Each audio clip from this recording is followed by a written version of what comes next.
482 corps chassant des têtes Franca secoua le vertige provoqué par le rugissement terrifiant et soupira du fond du cœur. Comme prévu, le brouillard gris ici offre une protection. Sans cela, faire face à un rugissement qui pourrait nuire à leur corps spirituel et affecter leur esprit entraînerait une perte de contrôle, une transformation en monstre ou une mort immédiate. Louer le fou. Lumian a ouvertement exprimé sa foi. Il lui a ensuite rappelé d'un ton glacial. Mais les dangers cachés ici pourraient être plus terrifiants que le rugissement précédent. Franca resta silencieuse quelques secondes avant de parler sur un ton encourageant. Les dangers cachés sont préférables à ceux qui ont déjà fait surface. Évitons de les déclencher. Si rien d'autre ne se produit, nous resterons dans ce coin et attendrons de l'aide. Alors que Jenna et Anthony Reed nourrissaient des doutes sur la stratégie de passivité, ils hésitaient à s'aventurer profondément dans la 4e époque de trêve et acceptaient à contre-cœur le plan qui n'en était pas vraiment un. Dans le silence étrange, Anthony fut le premier à retrouver son calme. Il montra la boîte en bois sombre et déclara « Je ne suis pas sûr de son objectif. Une simple touche temporaire ne semble pas avoir d'effet négatif évident. » Quant aux pièces, leur signification était évidente. Un rapide coup d'œil et un calcul approximatif révèlent un total de 312 verles d'or et 26 copets. Franca s'appuya contre un pilier effondré dans l'ombre, les yeux fixés sur la mystérieuse boîte en bois sombre. C'est quoi ce truc? Ce n'était évidemment pas un conteneur ordinaire. Son apparence suggérait qu'il détenait une sorte de pouvoir mystérieux. Lumian et Anthony tournèrent simultanément leur attention vers la déesse du plaisir. Lumian rit. « Je devrais être celui qui te demande ça. » Franca s'est exclamé. « Je ne pouvais rien faire. Je ne pouvais pas consacrer de temps à la canalisation spirituelle, et cet endroit n'est pas connecté au monde réel des esprits. Je ne peux pas effectuer de divination par miroir magique. Pour comprendre les capacités, les effets, l'état et les inconvénients potentiels de ces deux objets, je devrais les expérimenter moi-même à plusieurs reprises. Bien sûr, si nous rencontrons un artisan, beaucoup de nos problèmes pourraient être résolus. » Elle fit un geste vers Jenna en disant « Tout comme la figurine noire de la démone primordiale, elle a sans aucun doute d'autres fonctions. Par exemple, il permet au titulaire de créer une substitution miroir. Quant au mien, en plus de procurer un certain effet anti-divination et d'alerte précoce, il ne peut être utilisé que comme suppliant lors de rituels. Ce sont deux figurines, ne différant que par la couleur et l'orientation. Pourquoi une telle disparité? Franca a évité de mentionner pourquoi elle n'a pas utilisé diverses méthodes pour recueillir des informations sur la figurine noire de la démone primordiale. L'entente tacite au sein du groupe était claire. Dans leur situation actuelle, assurer leur sécurité avait la priorité sur le risque de blessures ou d'effets indésirables pour tester leur butin de guerre. Tout incident pourrait avoir des conséquences désastreuses, voire la mort au cours de l'expérience. Alors qu'un lourd silence s'installait entre Jenna et les autres, Franca soupira intérieurement. La figurine noire pose clairement problème et son origine mystérieuse intrigue. Cela explique pourquoi la secte des démons veut que j'enquête sur ce que Gardner avait introduit clandestinement à travers les tunnels souterrains. Si je le remets, la secte des démons me récompensera-t-elle avec la potion d'affliction et m'offrira-t-elle de l'aide pour mon rituel, ou choisiront-elles de me faire taire? Lumian lui caressa le menton, s'adressant à Anthony Reed. Dans ce cas, gardez-le vers le d'or. Nous distribuerons le butin de guerre restant à notre retour à la surface. Anthony a demandé plus loin.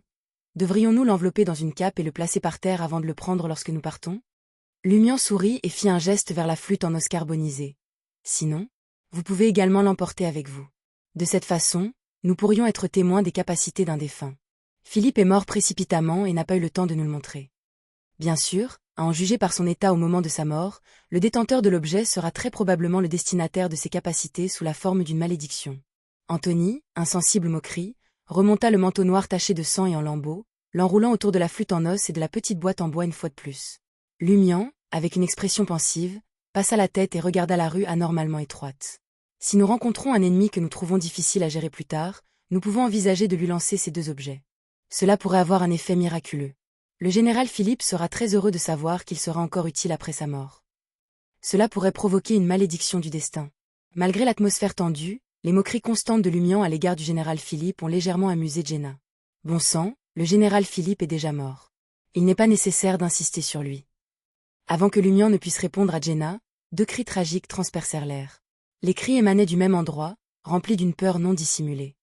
Peu de temps après, deux personnages se sont précipités dans la rue étroite, comme s'ils poursuivaient un objet volant non identifié planant dans les airs. Franca, aux côtés de Lumian, regardait hors de l'ombre, son expression se figeant à cette vue. Les deux personnages, un homme et une femme, ont été décapités, le cou mutilé, dépourvus de toute trace d'os. À leur poursuite se trouvaient deux têtes, affichant une peur pure et traînant derrière elles des épines sanglantes ressemblant à des queues. Une tête appartenait à un homme aux joues gonflées ressemblant à un écureuil. Il mâchait de longs et épais cheveux noirs qui émergeaient de ses yeux, de ses narines et de ses oreilles marron foncé. Des cheveux similaires poussaient sur le corps sans tête qui le poursuivait, plus dense et plus exagéré, ressemblant à des algues. L'autre tête appartenait à une belle femme aux cheveux noirs et aux yeux marrons. Elle s'envola frénétiquement, toussant et secouant la lumière resplendissante des étoiles. Les graviers aux alentours, projetés dans les airs par la poursuite, se balançaient comme au ralenti.